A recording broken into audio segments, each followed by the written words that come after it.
Hi, I'm Jody Fisher. I hope you enjoyed the tune. If you did, then this video is for you. Hopefully you've been playing the guitar for about 1 year, and you're comfortable with your open position chords, your basic bar chords, and can switch them fairly easily. It would also be helpful if you knew your major and minor pentatonic scales as well. In this video, we're going to talk about the major scale, its construction and fingerings, triads, larger chords, chord scales, getting started with jazz improvisation, and the basics of jazz chord progressions. Thanks for joining me. I hope you enjoy this video. Don't forget to use the rewind button when you need to stop and practice.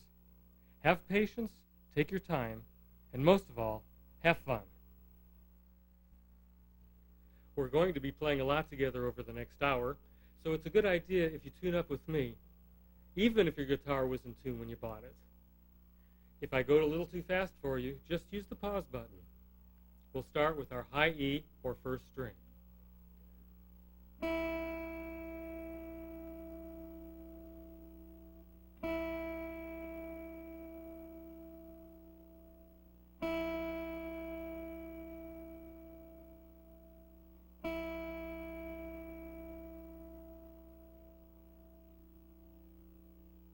Second string, or B.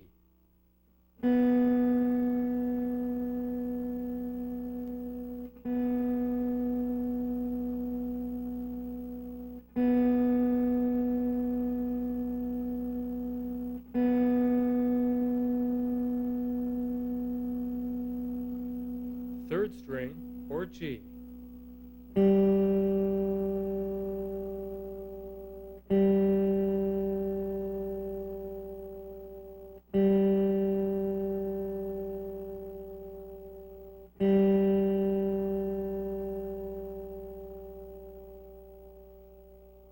Fourth string, D.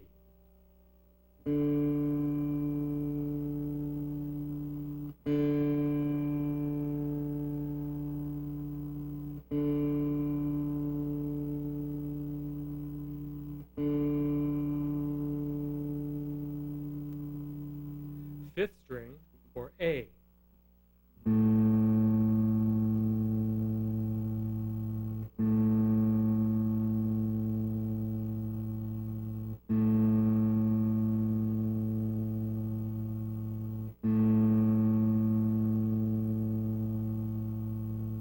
And sixth string, E.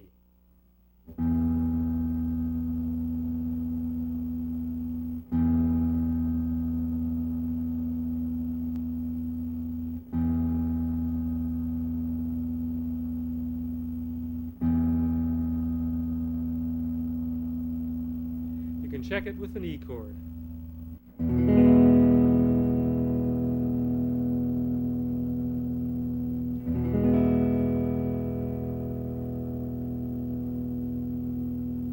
Now you should be in tune.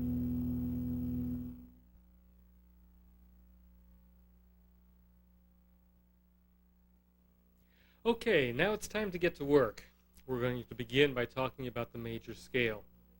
It's very important to understand the major scale because all of the other scales you eventually learn are derived from the major scale, as well as the chords you're going to be learning.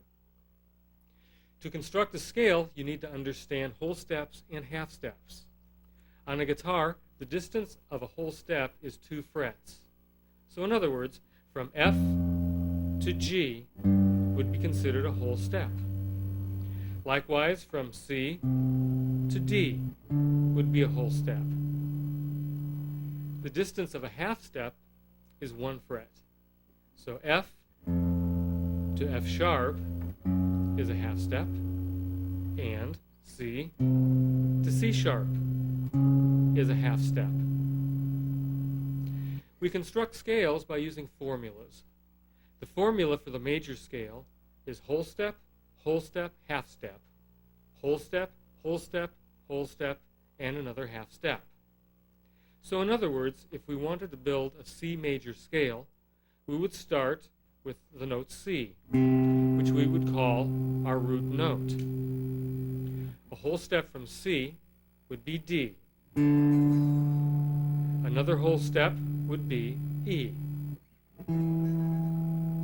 A half step from E is F. A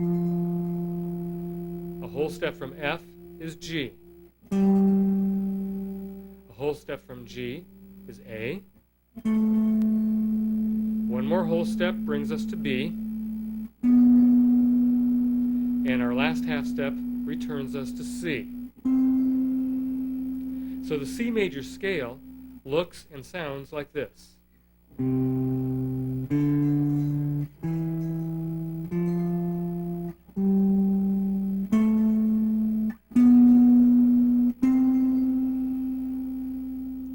Now this formula works from any root note. In other words, if we wanted to build an E major scale, we could start from an open E, move up a whole step, which brings us to F sharp.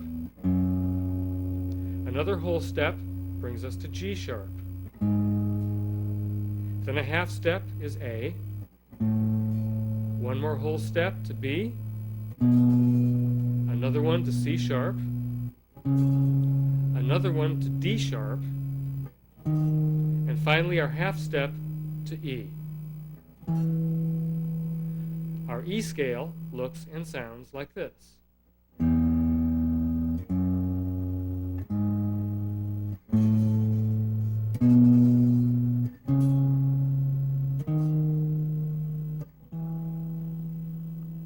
Now, in addition, it's important that you understand that we number each note in the major scale.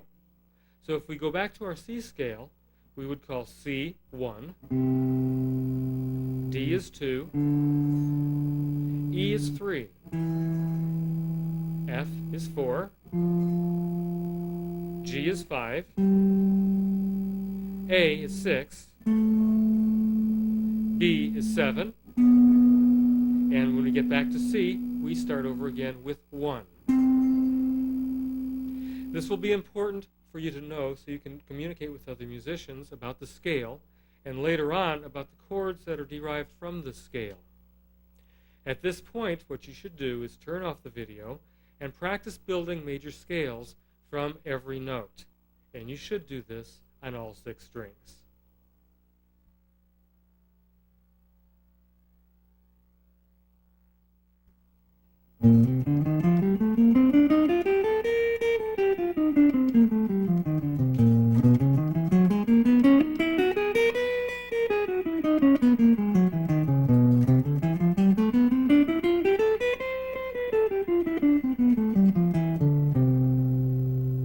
Oh, hi.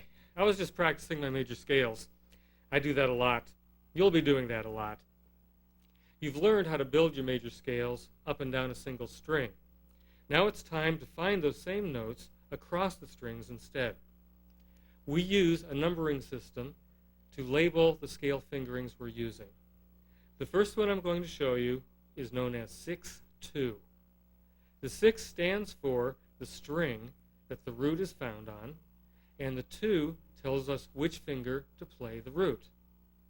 So in other words, if we wanted to build a C major scale in 6-2 fingering, we would find the C that appears on the 6th string, which is at the 8th fret, and start with our 2nd finger.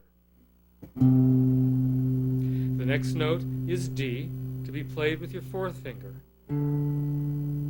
Next, move to the 5th string and use your 1st finger to play E. Then F with your 2nd finger, G with your 4th finger.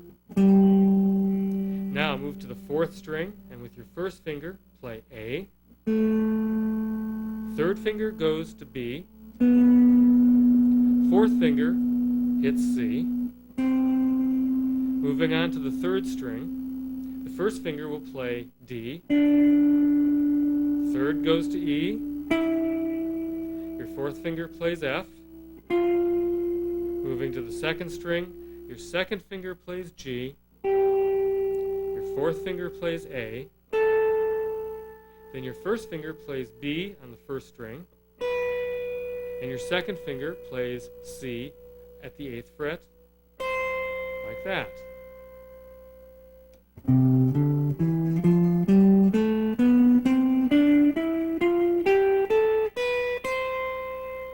Descending.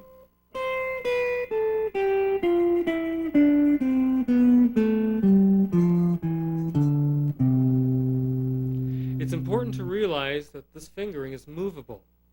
In other words, if you wanted to play a B flat major scale, you would simply move your hand down 2 frets so that your second finger is on B flat and use the same fingering again. This is still 6-2 fingering, but this time it's in B flat.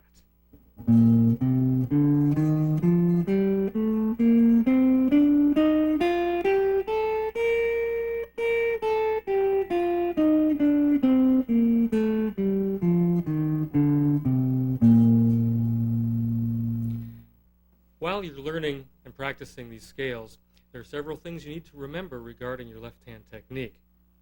The first is always make sure that your fingers are never more than 1/4 of an inch above the strings.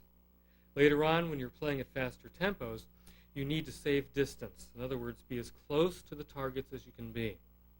Secondly, make sure you're always playing with just the very tips of your fingers. You'll be more nimble that way, and you'll move around the fingerboard and the strings much quicker this way. Also, place your fingertips directly behind the frets. This will give you the truest sound for every note. In addition to your left hand, there are several things to remember about your right hand. For now, the most important is your picking style. You've probably heard of using all down strokes. You've probably heard of sweep picking. We're going to be using alternate picking for now. Alternate picking is simply alternating a downstroke with an upstroke. It's important to make sure that all of your notes are even in terms of volume and tone. Down, up, etc.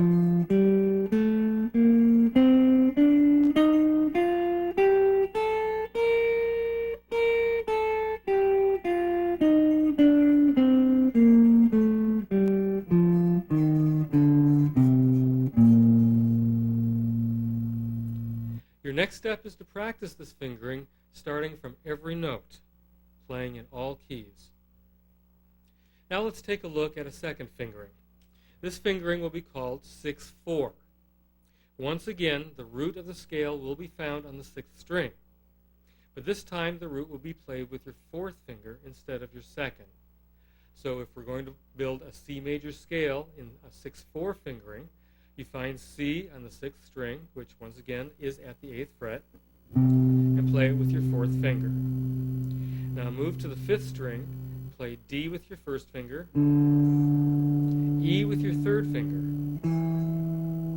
F with your 4th finger. Moving to the next string, G is played with your 1st finger, A with your 3rd finger. Now reach up and hit B with your 4th finger without moving your whole hand.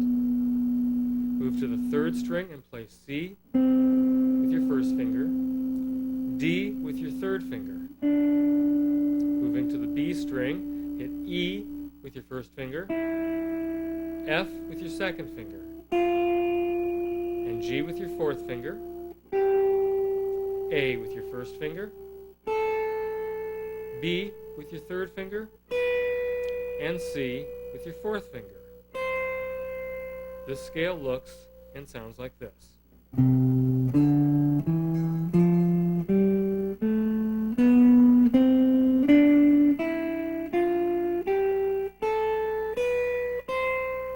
Descending.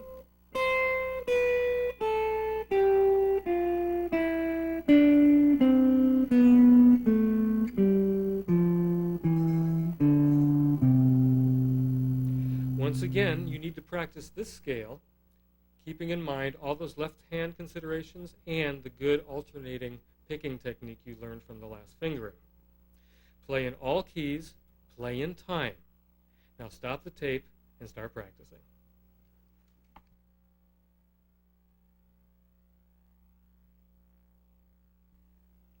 Let's talk about chords. The first type of chord you need to think about are called triads. Triads are three-note chords, and it's really important to gain control of them because most of the larger chords you will be learning later on are built on top of triads. There are four kinds of triads: major, minor, diminished, and augmented. Once again, we use formulas that we apply to the major scale. To build a major triad, we take the root of the scale, in this case C, the third of the scale, which is E, and the fifth of the scale, which is G.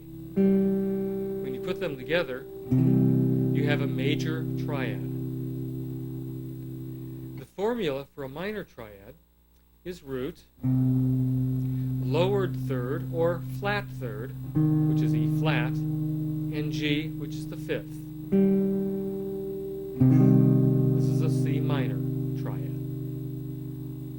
To build a diminished, we start with the root, go to the lowered third, which is E flat again, and also lower the fifth, or flat 5, in this case G flat. And this gives us a C diminished triad. To build an augmented triad, it's easiest to go back to the major triad and think root, third, and then sharp the fifth, G sharp. This is a C augmented triad. What we're going to do now is find major, minor, diminished, and augmented triads all over the guitar fingerboard. The first thing we're going to do is divide the strings into 4 different string sets.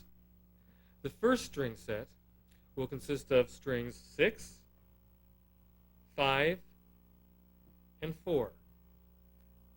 The second string set will be 5, 4, and 3. The third string is 4, 3, and 2. And the last string set is 3, 2, and 1. So let's go back to the first string set and find our major, minor, diminished, and augmented triads. So let's build these in C. Find a C on the 6th string, which is at the 8th fret. Play it with your 4th finger, and that gives us the root. E, our third, will be found on the 5th string, 7th fret. G, the 5th, will be found at the 5th fret of the 4th string. Strike them together, and this is our C major triad. Now to turn this into a C minor triad, simply lower the third. Lower the E to an E flat. C minor. To build the diminished triad, simply lower the 5th, which is G, 1 fret to G flat, and we have C diminished. To find the augmented triad, go back to the C major triad, which was C, E, and G, and raise the G to a G sharp. C, E, G sharp. This is C augmented. Now we move on to the second string set. We'll find C way up at the 15th fret of the 5th string. E is at the 14th fret of the 4th string. G is on the 3rd string, 12th fret. This is a C major triad. Notice that the shape is identical to the shape that we found on the first string set. This will always be the case in our triad studies. So let's find the C minor by lowering the E to an E flat. So we get C, E flat, and G. C minor. Now lower the G to a G flat, and we have a C diminished triad. Return back to the major shape and raise the G to a G sharp to find your C augmented triad.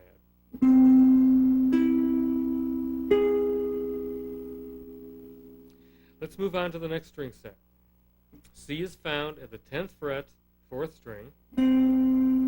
E is at the 9th fret, 3rd string. And G is found at the 8th fret, 2nd string.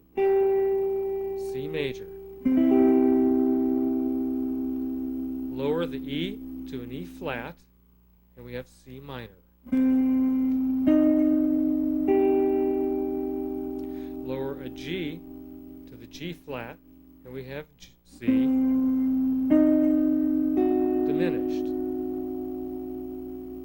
Return to the major shape and sharp or raise the G, and we have C augmented.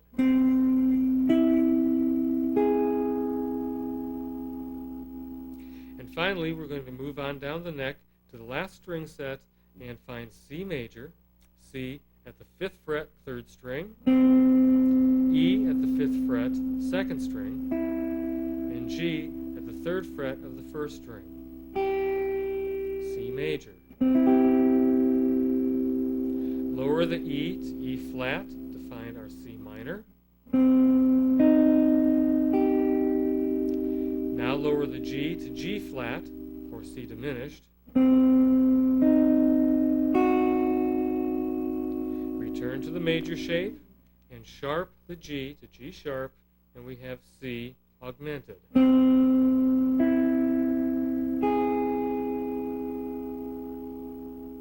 Okay, now that you're familiar with the basic shapes of triads, the next step is to realize that these shapes are movable.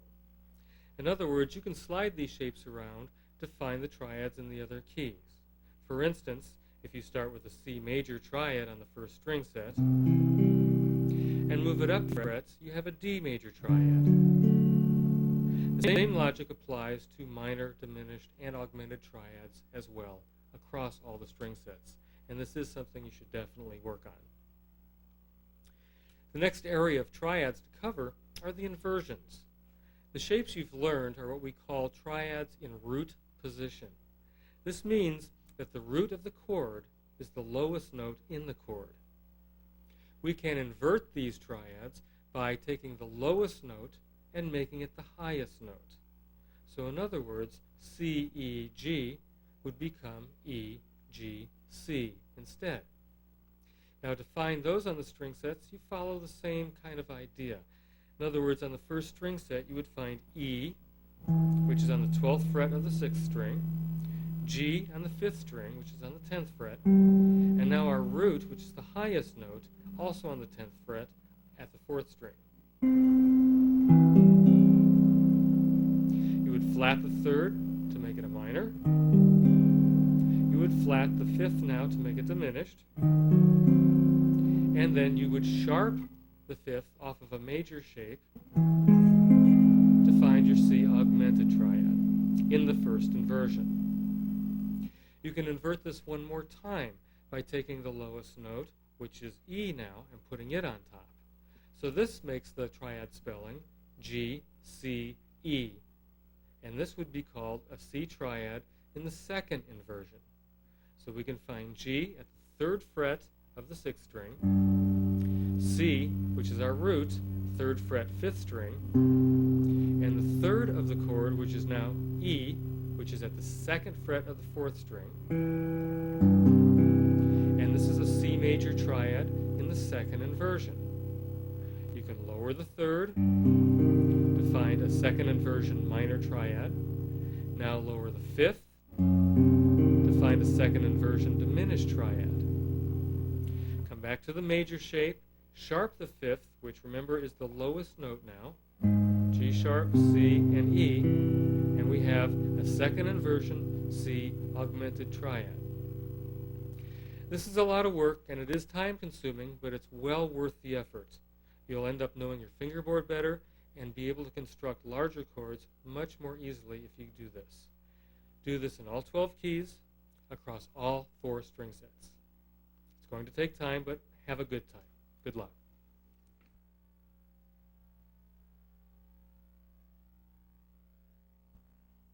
The formula for a major 7th chord is root, 3, 5, and 7. That would be C, E, G, and B in the key of C. The formula for a dominant 7th chord is root, 3, 5, and flat 7, being C, E, G, and B flat, also in the key of C. The formula for a minor 7th chord is root, flat 3, 5, and flat 7.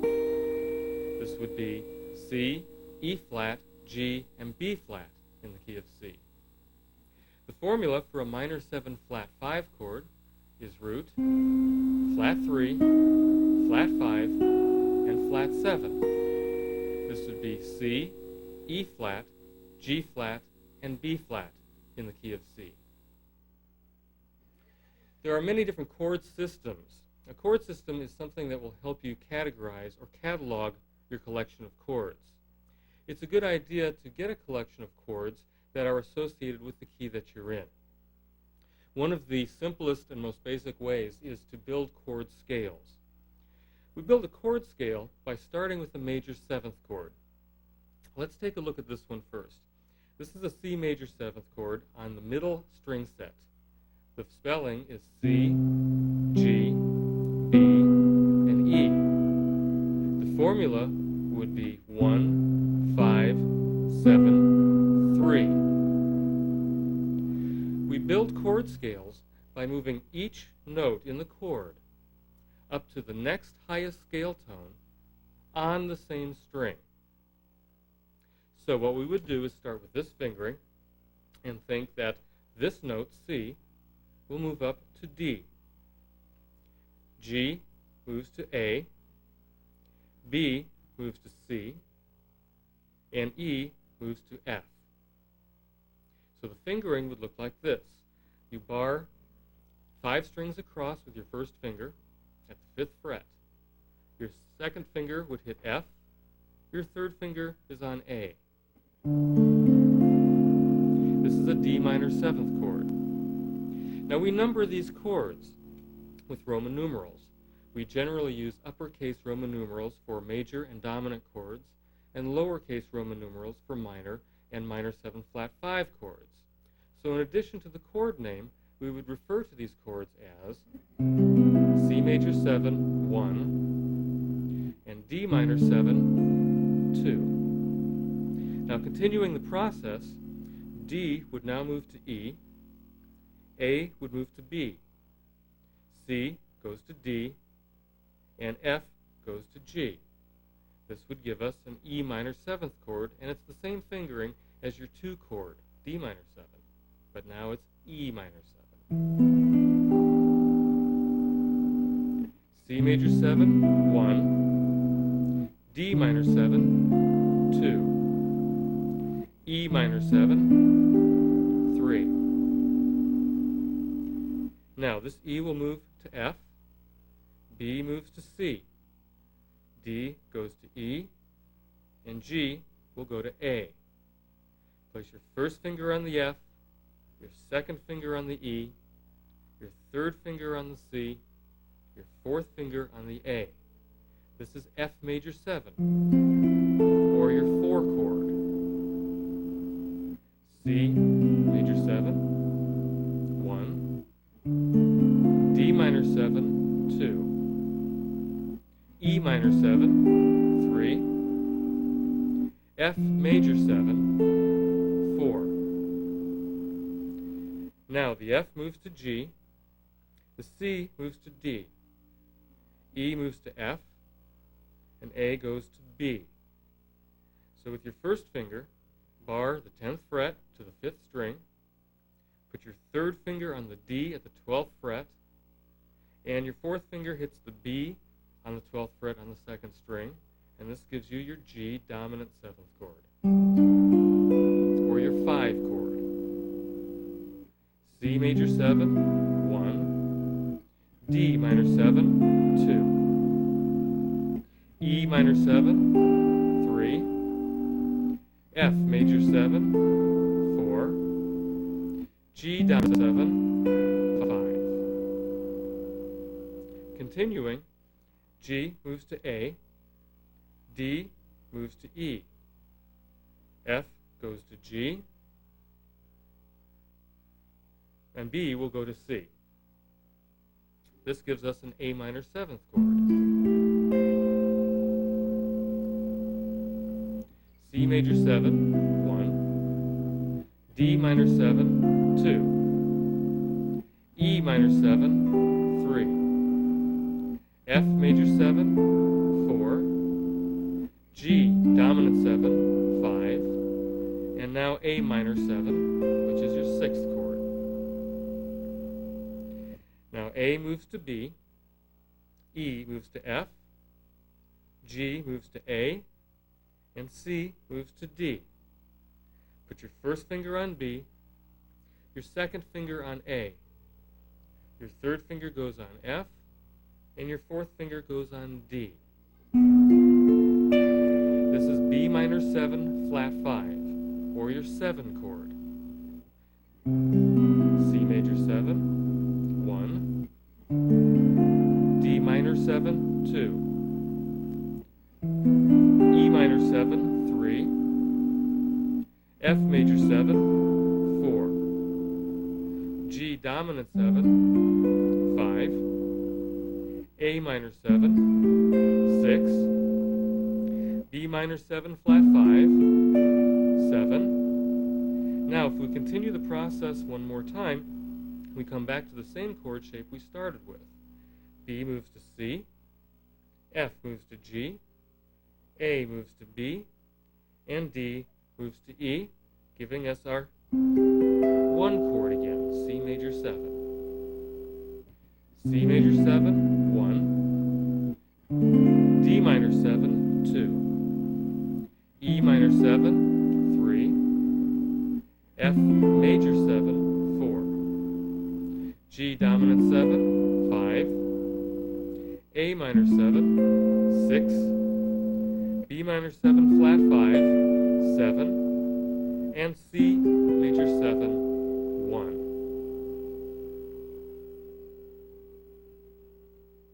This works from any major 7th chord, and it's a good idea that in the future when you learn a new 7th chord or major 7th chord type, you should build a major chord scale from it. This will introduce 7 new chords for you for every one major 7th chord you learn. Let's try an example of this. Let's try C major 7 starting at the 8th fret. Let's try putting your first finger on C at the 8th fret. Your second finger plays G on the 2nd string, 8th fret. Third finger goes on B, 9th fret, 4th string, and E will be found on the 9th fret of the 3rd string, played by your 4th finger. Now we're going to mute the 5th string. We mute the string by bumping into it slightly with the first finger. The first string is not included in this chord series. So what we have is a C major 7th chord, where our spelling is C, B, E, and G, or 1, 7, 3, 5. Now once again, every note in the chord is going to move up to the next scale tone on the same string. So we start with C major 7. Now our next chord is a D minor 7, and this is played by barring your third finger across the 10th fret to the 4th string.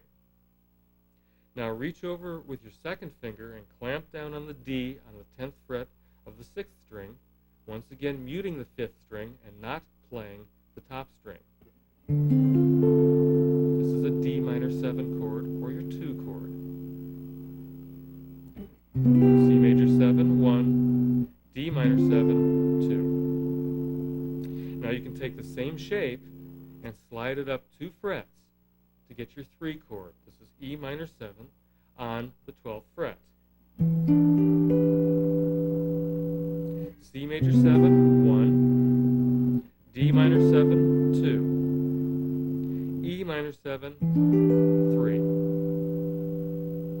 Now, we could continue up the neck this way, but on some guitars, the higher frets are not accessible. We could move right up to the next F at the 13th fret. But what we're going to do is move down an octave and continue from the first fret. So the F we would go to here will be played down here instead. So our 4-chord F major 7 will be played by putting your first finger at the first fret of the 6th string. Your second finger goes on the first fret of the 2nd string, playing C. Your third finger goes on E of the 4th string, and your 4th finger plays the A on the 3rd string, 2nd fret. This is F major 7, or our 4-chord. C major 7, 1, D minor 7, 2, E minor 7, 3, F major 7, 4. Okay, continuing the process, we'll find our 5-chord G7 by placing your first finger at the 3rd fret of the 6th string, your second finger on F of the 4th string, 3rd fret, third finger plays D on the 2nd string, 3rd fret, and the 4th finger plays B on the 3rd string, 4th fret. G dominant 7, or 5. C major 7, 1, D minor 7, 2. E minor 7, 3, F major 7, 4, G dominant 7, 5. We'll find our 6th chord, A minor 7, once again by barring your 3rd finger across 4 strings at the 5th fret, reaching over and hitting A with your 2nd finger. A minor 7, or 6.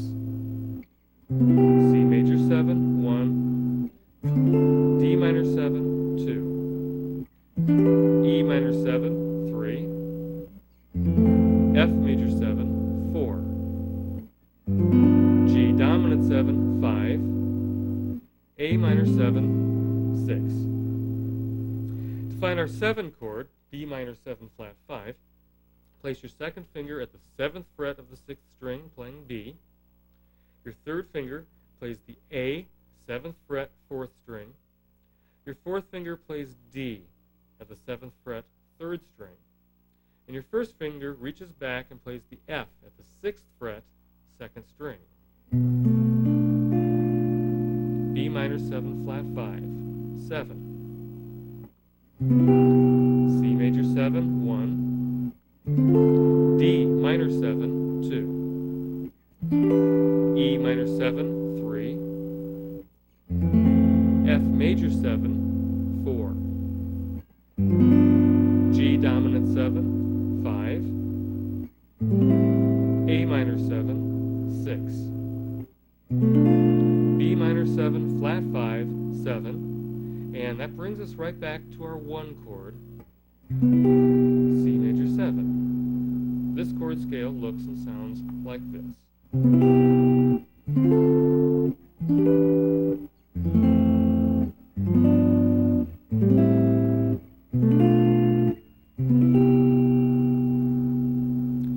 Now, a very important thing to consider is that with all of these chords, the roots are movable. They're closed chords. So in other words, C major 7 played like this can be movable. This is a C.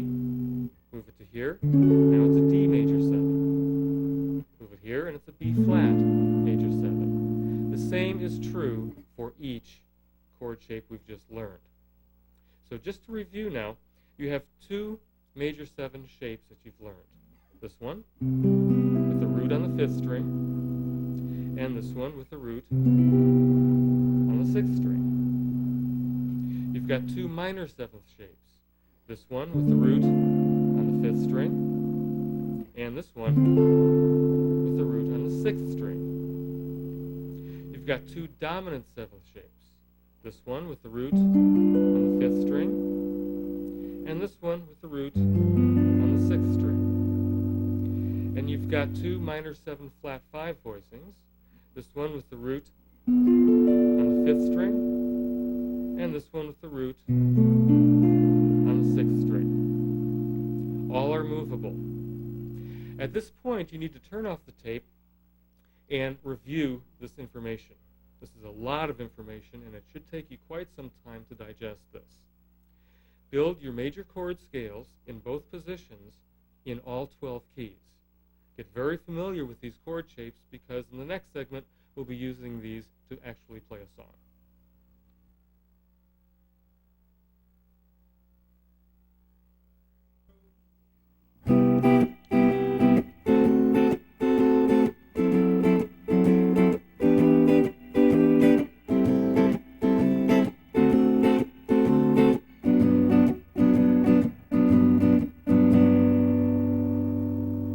Hi, I was just practicing a chord progression. A chord progression is a sequence of chords. This is how songs are made, by one chord following another. We're going to be dealing with a lot of the chords you learned in the last segment. You have quite a few now. So we'll be moving them around to different roots and constructing a 16-measure chord progression that later on you'll be improvising over. First, you'll need a G major 7th chord. This is the chord that had the root on the 6th string. Put your first finger on G, your second finger on D, your third finger on F sharp, and your fourth finger on B. Be sure you're muting the 5th string well. G major 7. You'll also need an A minor 7th chord. Again, the root will be on the 6th string. So take your third finger and bar across the 5th fret for 4 strings, then reach over and grab the A with your second finger. A minor 7. The next chord you'll need is a B minor 7th. This is the minor 7th form that had the root on the 5th string. So take your first finger and bar the 2nd fret to the 5th string, then play the D with your second finger, and the F sharp with your third finger. B minor 7. The next chord is C major 7. This is the form that had the root on the 5th string. Take your first finger and bar the third finger across to the 5th string. Put your second finger on B, your third finger on G, and your fourth finger on E. C major 7. D dominant 7th is next, and once again the root will be found on the 5th string. So bar the 5th fret to the 5th string with your first finger, put your third finger on A, your fourth finger on F sharp. This is D dominant 7th. The next chord is E minor 7th, and it's the same shape as we used for the B minor 7 a moment ago. So take your first finger and bar the 7th fret to the 5th string, put your second finger on G, your third finger on B. This gives us E minor 7. And finally, you'll need an F sharp minor 7 flat 5 chord. So take your first finger and put it on F sharp, put your second finger on E, your third finger on C, and your fourth finger on A. F sharp minor 7 flat 5. Okay, now, let's talk about the actual sequence of chords. First, I'm going to go over it slowly with you, and then talk about strumming a little bit, and then I'll give you a chance to play this progression with me. First, you'll be strumming a G major 7th chord for one measure, and then a B minor 7th chord for one measure,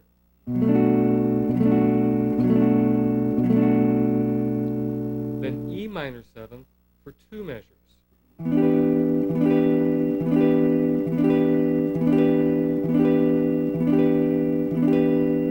Now to A minor 7 for 1 measure, D dominant 7th for 1 measure, G major 7th for 2 measures.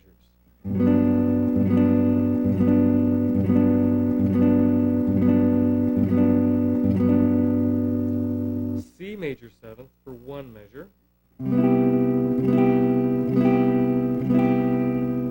D dominant 7th for one measure,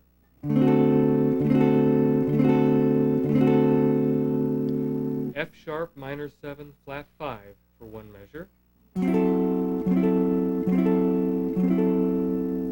E minor 7th for one measure,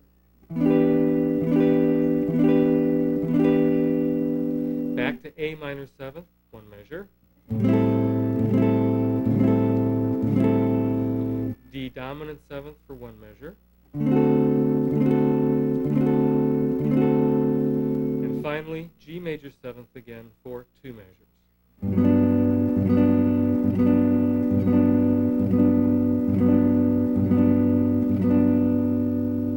Okay, if you've been playing rock or blues for any length of time, you're probably pretty familiar with the straight eighth note feel. What this is a feel like this.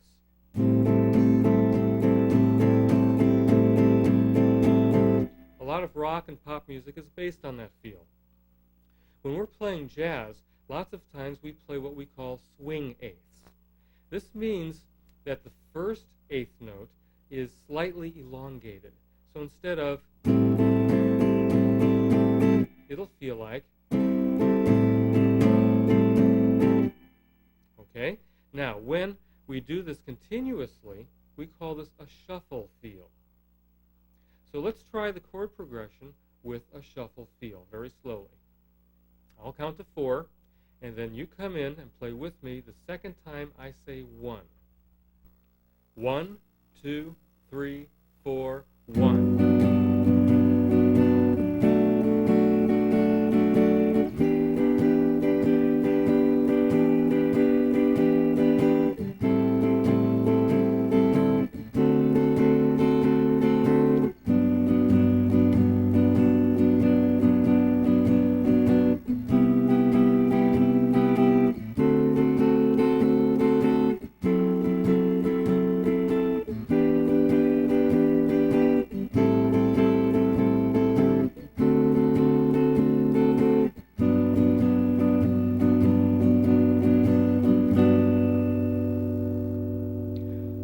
Okay, now switch off the tape and practice changing these chords until you can do so very easily.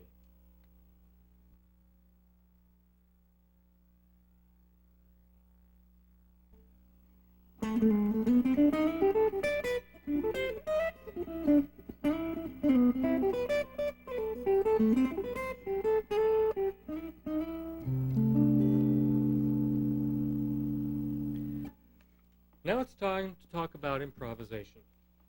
Now that you have your chord progression together, we can start talking about making up melodies completely ad lib. This is what improvising is all about. It's sort of spontaneous composition. Now, the chord progressions you've been using in this tape have been what we call diatonic, meaning scale-wise. All of the chords come from the major scale. Now, this is a pretty easy situation to start improvising with because you can use the major scale of the one chord for any of the chords constructed from it. In other words, if you are using the chords from the C scale, you can use a C major scale to improvise with. If the chords are coming from the G major scale, you would use a G major scale to improvise with. So to get started, what I think we should do is talk about random soloing. You can randomly play the notes of the scale up and back, make up little melodies, start with using maybe all whole notes, all half notes, then quarter notes, then solid streams of eighth notes if you can, and then mixing them all up to come up with the melodies and see what kind of ideas you can come up with. So at this point, let's call the guys in the band back, and we're going to play the chord progression that you learned in the last segment. We're going to play 3 choruses. A chorus is one time through the chord progression. The first chorus, I'm going to be soloing to show you what random soloing sounds like, and then I'm going to drop out, and you'll get your chance to solo. The progression is in the key of G, so make sure you are using a G major scale. You'll have 2 choruses to experiment with. 1, 2, 1, 2, 3, 4.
That was fun, wasn't it?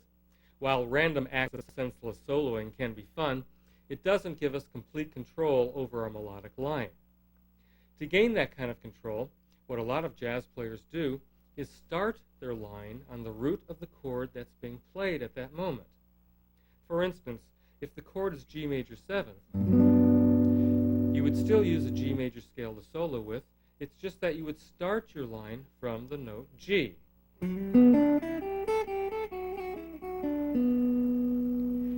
Then when we move to the B minor 7th, we would still think G major scale, but start the line on a B. If we were on C, we would start the line on C, still using the notes of a G major scale.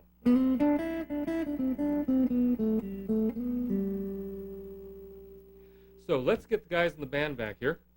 And once again, we'll play 3 choruses of the same chord progression. The first chorus I will solo, and I will start each line with the root of the chord that's being played. Then I'll drop out, and then you can take the last 2 choruses yourself. 1, 2, 1, 2, 3, 4.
At this point, you should rewind the tape and practice playing with the band over and over again. You may want to keep practicing the random soloing, and when you have that together, then get to work on starting your line from the roots. Just practice over and over again, and you'll find you'll gain control of the major scale and its possibilities. Have a good time.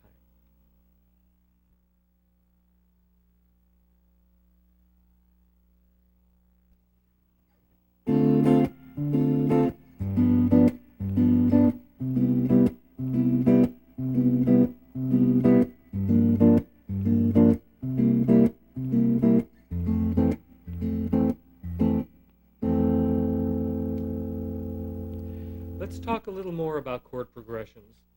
If you've been playing blues or rock guitar, I'm sure you're very familiar with the 1-4-5 progression. In jazz, one of the most common chord progressions you're going to be running into is the 2-5-1 progression. Remember that these numbers correspond to the Roman numerals that we attached to the chords while building our chord scales. So a 2-5-1 in the key of C would be D minor 7, G dominant 7, C major 7. In F, it would be G minor 7, C dominant 7, F major 7. Or in B flat, we could use C minor 7, F dominant 7, B flat major 7.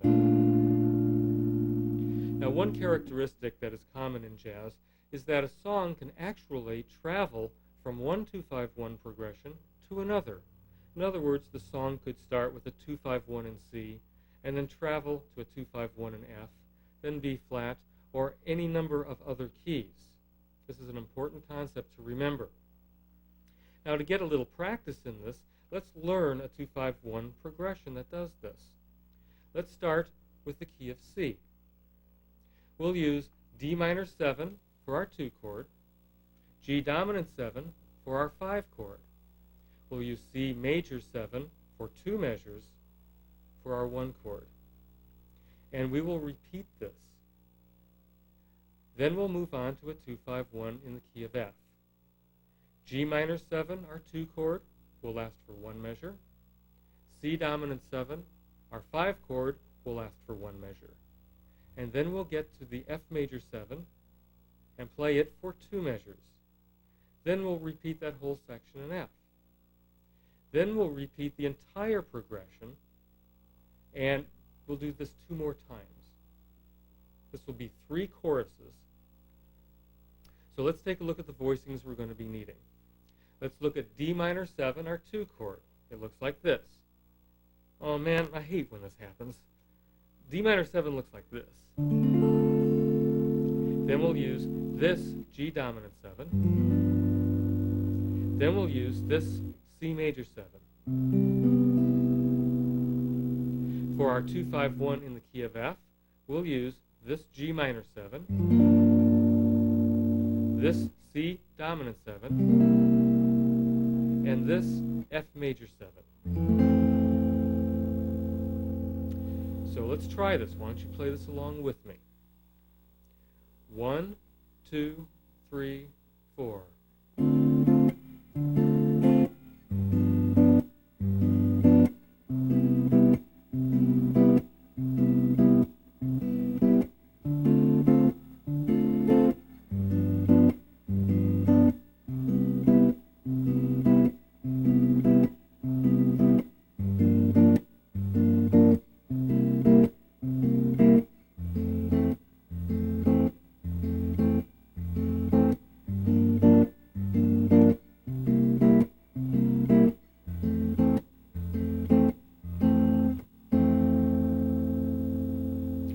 Okay, let's talk about soloing. When you solo or improvise over a 2-5-1 progression, the general rule is use the major scale of the 1 chord. So if we are playing a 2-5-1 in C, you can use a C major scale to improvise with over the 2-5-1 in C. Then when we switch to the 2-5-1 in the key of F, we'll use an F major scale instead. So you will be switching major scales back and forth. Now let's get the guys in the band back here, and we're going to play that progression you just learned. We'll play 3 choruses. Just like the last time, I will improvise and show you how it's done the first chorus, then I will drop out, and you can have your turn with the band. Just remember to switch major scales when the 2-5-1 changes. Have a good time. 1, 2, 1, 2, 3, 4.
that's it.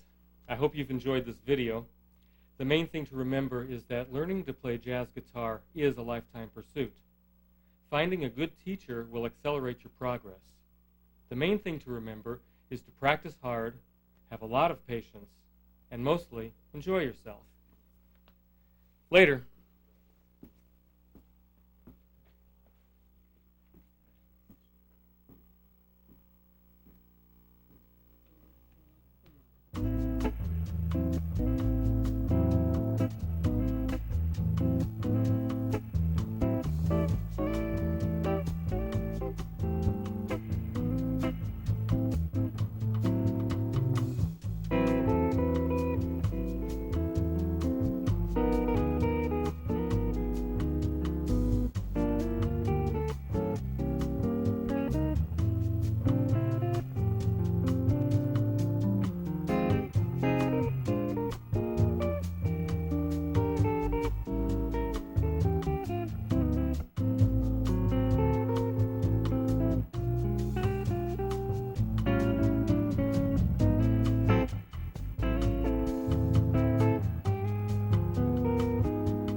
Check out what's happening at the National Guitar Summer Workshop, America's premier music education program.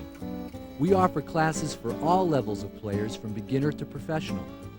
Whether you enjoy electric blues, rock, fingerstyle, acoustic blues, classical, jazz, or wish to study with a world-renowned artist, we have a class just for you.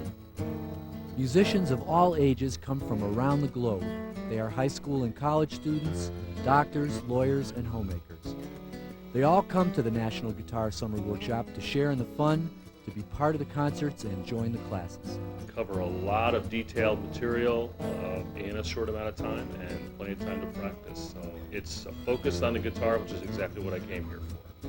To find out more about the National Guitar Summer Workshop, call toll-free for your free catalog and find out what your summers have been missing.